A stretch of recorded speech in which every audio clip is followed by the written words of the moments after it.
Hello. Today I'm going to show you how to set up the default email signature for Gmail.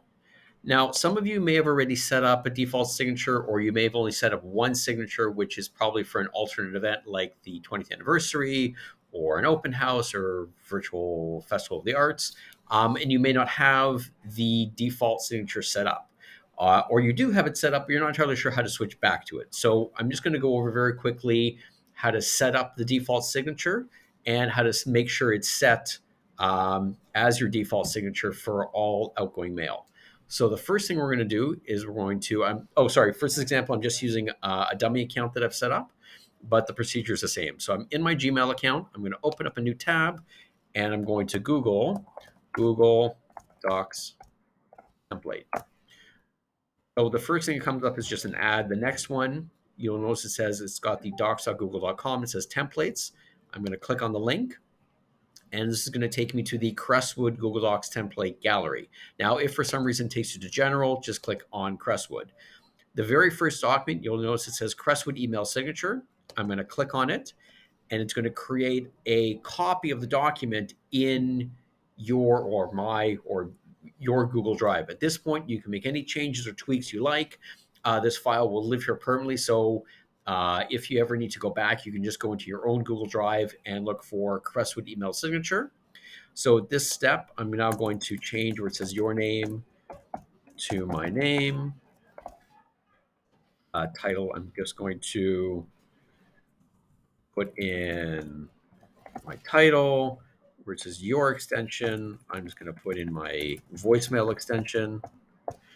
And where it says email address, I'm just going to put in the first part of my email address. So the mystery dot.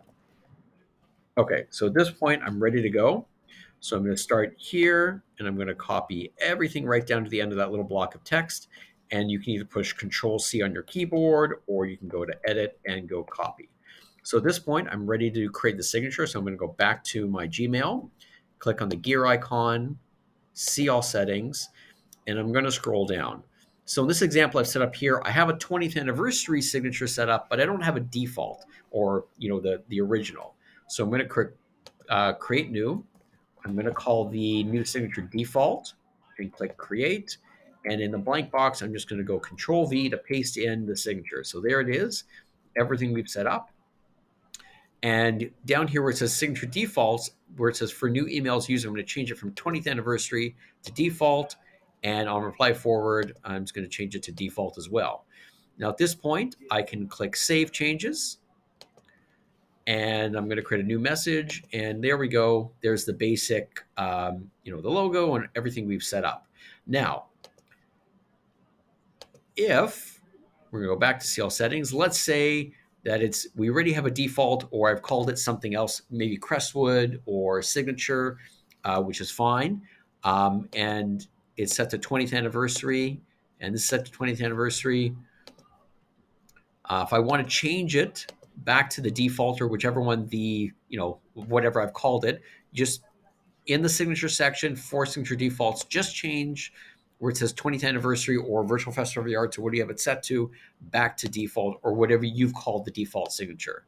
Now you can always see what the signature is by clicking on the different signatures you have stored, and you can just scroll through and it'll show you what it is. Now, if you've called the basic Crestwood signature something else and you want to rename it, you can always click the pencil and you can change the signature name to whatever you'd like.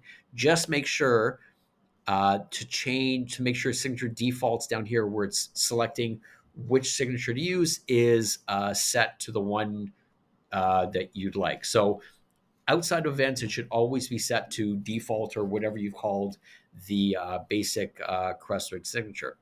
So just to make sure everything's done, I'm going to click Save Changes and I'll click Compose, and there we go. We're all good to go. So that's it. If you have any questions, please please either come up and see me or drop me an email. I'll be more than happy to give you a hand. All right. Have a good day.